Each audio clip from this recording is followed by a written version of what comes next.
Mesleğim çiftçiliktir.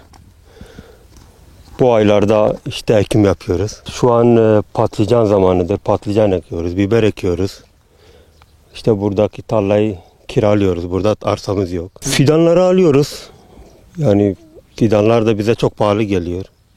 İşte bir tane fidan ücreti 5 TL'den başlıyor, 12-13'e kadar gidiyor. İlaçlar pahalıdır, gübreler pahalıdır. Ürün zamanı geldiği zaman satıyoruz.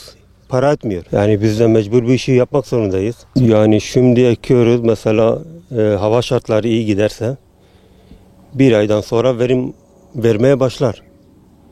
İşte bunun çapası vardır, gübresi vardır, ilacı vardır, sulaması vardır. Hepsini işçiliği de var tabii. Biz ailece yapıyoruz. Yani az olduğu için ailece yapıyoruz mesela. Tabii yani ailece bu şekil, yani başka burada yapacak bir şey yok. Yani budur. Geçimimizi böyle sağlıyoruz. 4 tane çocuk okuyor. 9 kişiyiz aileden. Anne baba. Hepimiz burada yani 6 dönüm arsada geçinmeye çalışıyoruz. Yani şu an zaten verim, yani kimse hasat zamanı başlamamış. Pahalıdır. Mesela salatalığı örnek vereyim. Salatalık 60-70 bin liraydı kilosu. Şimdi tam çıkmaya başlamış. 5 TL'de halde satılıyor. Yani o da zar. Bu da aynı şekilde olacak. Yani patlıcan da aynı şekilde olacak. Ya maliyetler çoktur. Gübre pahalaşıyor. Mesela burayı kiralıyoruz. Kira parası pahalaşıyor. Gübre pahalaşıyor, ilaç pahalaşıyor, mazot pahalaşıyor ama satmaya geldiğin zaman yine fiyat aynı yerine kalıyor. Yani işte destek vererek, gübre desteği vererek, mazot desteği vererek. Tabii burada da o imkan yok. Burası lahana tarlası, 5 dönüm. 1-1,5 ay önce ektik. Yavaş yavaş kendini toparlıyor. Yani yetişmeye başlıyor. Yani bir aya kadar yetişmeye başlar yani. Sulamasını yaptık, gübresini attık, çapasını yapıyoruz şu anda.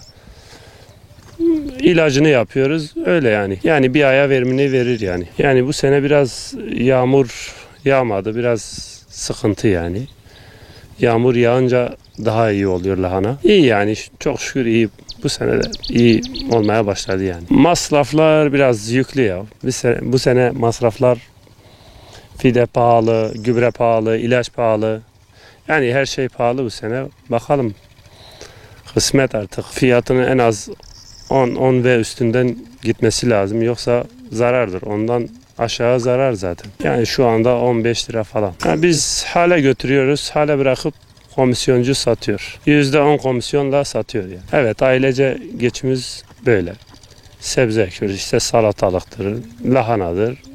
Böyle gidiyor yani. Kaldırırsak ya ikinci ürün mısır ekeriz, ya yine lahana ekeriz.